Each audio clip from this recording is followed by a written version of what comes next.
네, 반갑습니다. 깃발 내려 나는 내가 대표한다는 문구가 보이십니까? 제가 발표할 내용을 한마디로 요약한 것입니다. 오늘 제가 말할 주제는 네트워크 사회의 개인 권력입니다. 좀 더 이해하기 쉽게 6하 원칙을 기준으로 말씀드리겠습니다. 첫째, 누가 권력을 형성하고 있는가입니다. 화면을 보시면 지하철에서 바깥 풍경이나 책을 보는 대신에 스마트폰에만 몰두하고 있는 우리의 모습이 보입니다. 이렇게 아무도 쳐다보지 않기 때문에 연예인들도 지하철을 이용하기 편하다고 이야기하기도 합니다. 보통 연구자들은 이러한 모습을 디지털 시대의 행위자를 이야기하는 디지털 노마드, 디지털 유목민이라고 부릅니다. 스마트폰을 들고 여기저기 돌아다니는 바로 우리의 모습입니다.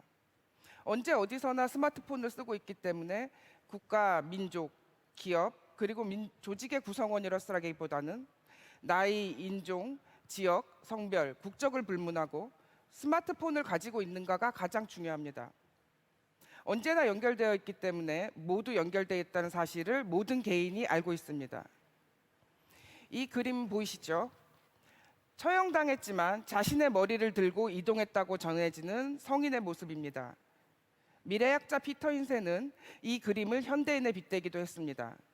지금이라면 그의 손에는 머리가 아니라 우리의 모습처럼 스마트폰이 들어있을 것이란 거죠. 현재의 디지털 노마드를 어른들보다 많이 아는 최초의 세대라고 합니다. 어른들이 알려주지 않아도 검색 서비스나 유튜브에 모든 것이 있습니다. 디지털 노마드의 또 다른 이름은 스마트몹, 집단지성, 크라우드 소싱, 뉴스메이커, 프로스모라고도 합니다. 둘째, 네트워크 개인 권력은 언제 발휘될까요? 사진에서 보시는 것처럼 대통령이 안동을 방문했을 때의 사진입니다. 저는 상대적으로 젊은 대통령은 서명을 하고 어르신들은 스마트폰을 이용하는 이 사진을 보고 우리 시대의 스마트폰 이용의 특징이 바로 이런 모습이라고 생각했습니다. 생존에서 사회적 욕구로 올라가는 인간의 욕망을 나타내는 심리학자 머슬로우의 분석입니다. 그러나 언젠가부터 우리는 생존권보다 와이파이나 배터리 욕구가 기본이라고 생각하게 되었습니다. 셋째, 어디에서 개인 권력이 발휘되는가입니다. 사진에서처럼 화장실에서 발휘되는 것은 의미하는 것은 아닙니다. 지금 미디어 이용 환경에 대한 기대감이 그만큼 달라졌다는 것을 의미합니다. 네 번째, 무엇을 통해 개인 권력이 발휘되는가입니다. 익히 알고 있는 바와 같이 여러 채널이 시대별로 인기를 끌었습니다. 여기서 중요한 것은 어떤 미디어냐 하는 것이 아니라 텍스트에서 이미지와 동영상과 메신저로 이어지고 개인 맞춤형으로 진행되고 있다는 건데 앞으로는 어떻게 될까요? 최근에는 아날로그와 레트로가 유행하고 있습니다. 저는 개인 맞춤형까지 가면 IT 채널의 발전은 거의 다 왔다고 생각합니다. 그래서 이 마지막 물음표의 자리를 인간이 채우게 될 것이라고 생각합니다. 나에게 더 잘 맞추는 미디어, 나를 잘 설명하면서 사회와 연결할 수 있는 미디어의 시대가 올 것 같습니다. 페이스북을 국가로 볼 경우에 페이스북은 세계 4위 정도의 강대국이 된다는 분석 자료입니다. 다섯째, 어떻게 개인 권력이 발휘되는가입니다. 모두가 연결되어 있으니 정보를 공개해서 다 알게 하고 함께 소비자 운동도 하고 발휘된 데이터로 모두 더 잘 쓰게 하는 일도 가능하고 문화적 공감을 위한 활동도 할 수 있습니다. 즉, 도와주세요, 고발합니다, 혹은 나는 행복합니다와 같은 활동을 할 수 있습니다. 그래서 어떠한 일이 발생하는가? 보시는 바와 같이 개인이 보이는 시대, 개인의 정체성이 변화한 시대, 투쟁가가 아니라 문화와 감성 공감의 시대, 개인의 관여력이 증가하는 시대, 실용정치에 대한 요구가 증가하는 시대, 문화 다양성이 확대되는 시대가 될 수 있습니다. 우리가 일상생활을 할 때는 모두가 그냥 연결되어 있다는 사실만 압니다. 그러나 주목하는 공통적인 이슈가 생기면 소셜미디어든 유튜브든 포털이든 평소에 약한 연결을 촘촘하게 연결해주는 접착제처럼 기능하게 됩니다. 그러다 보니 21세기의 대표적인 시민혁명이 20회 이상 진행되었습니다. 우리나라 촛불 집회도 여기에 포함됩니다. 물론 이들 시민혁명은 정치 부패와 경제 위기 때문에 발생했습니다. 소셜미디어가 일으킨 게 아닙니다. 그러나 그 어떤 미디어보다 소셜미디어나 모바일 메신저에서 이들 시민혁명의 소식을 공유하고 활력을 갖게 된 것은 중요한 사실입니다. 이런 현상은 우리나라뿐만 아니라 세계 시민사회의 변화를 이끌어내는 중요한 요소가 됩니다.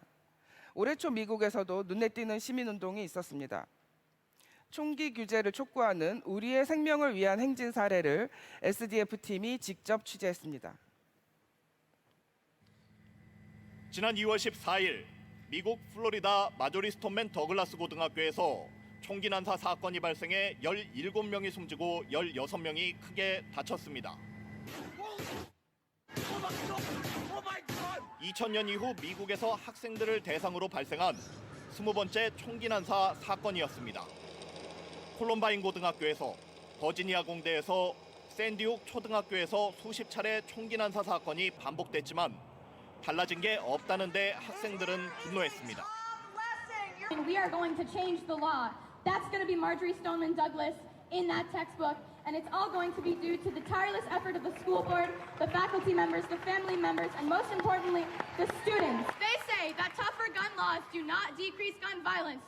We call BS!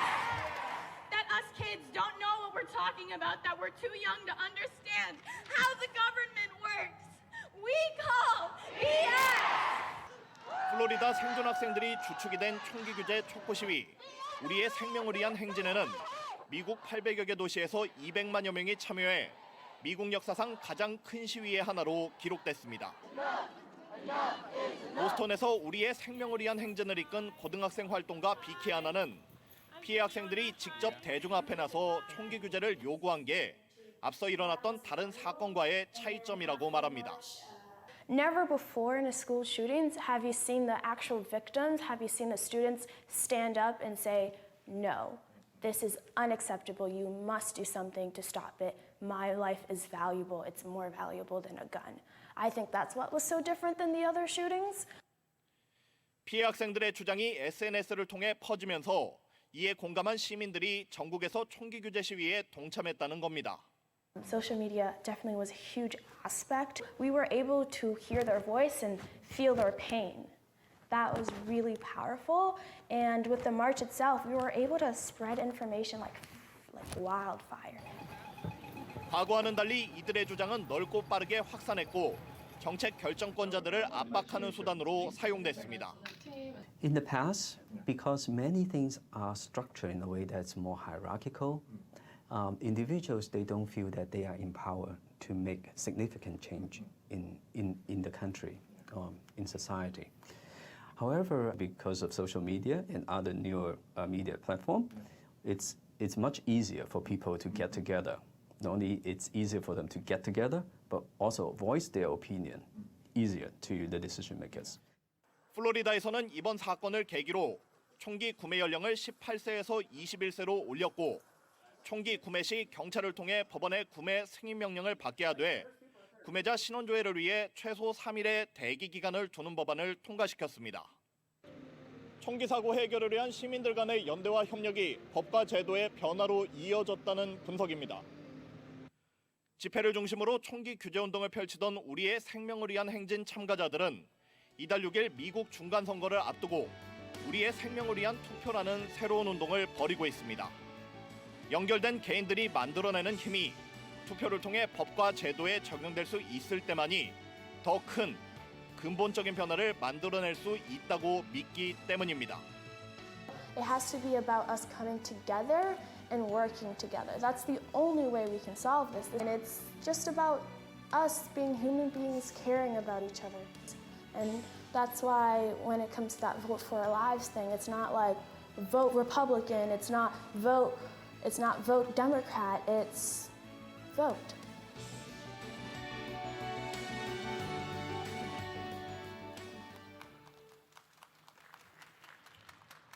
네, 보셨듯이 개인의 힘은 세상을 변화시키는 바탕이 되고 있습니다.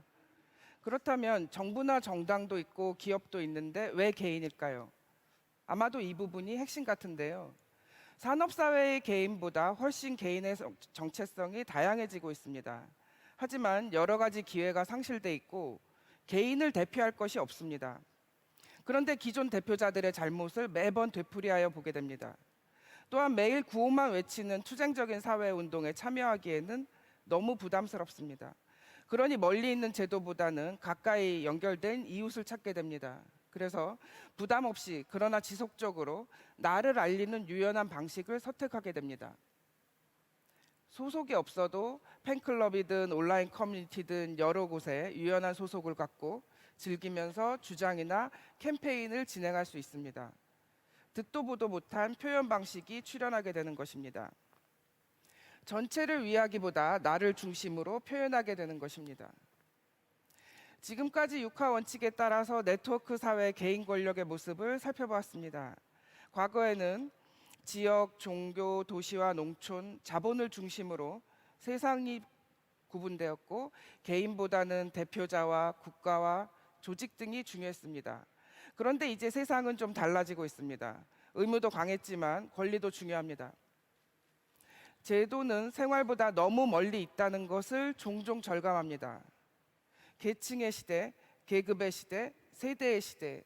그런 말이 지금 현재 다양한 정체성을 가진 개인을 설명할 수 있는 말일까요? 기술은 날아다니는데 여전히 제도나 기존 미디어는 기어다닙니다. 그리고 여전히 기존 주체들은 거래 비용이 너무 높아서 개인끼리 공조를 하는 게 더 효과적인 것 같은 시대입니다. 마지막으로 앞으로 어떻게 하면 좋을까요? 부정적인 면도 눈여겨보되 긍정적인 면의 가능성에 대해서 더 신경 써야 할 것 같습니다. 앞으로는 기존 주체에 대한 투명성 요구가 더 높아질 것입니다. 그리고 시민들의 역감시의 눈이 더 많아질 것입니다. 그리고 나를 내가 대표하겠다는 의지도 강해질 것입니다. 개인은 이런 움직임을 즐겁게 할 수 있을 것 같은데 정부나 정당이나 기업은 아주 많이 바빠질 것 같습니다. 그러면 개인 권력 시대에 함께 사는 문제에 대해서는 이선미 교수님께서 발표해 주시겠습니다. 감사합니다.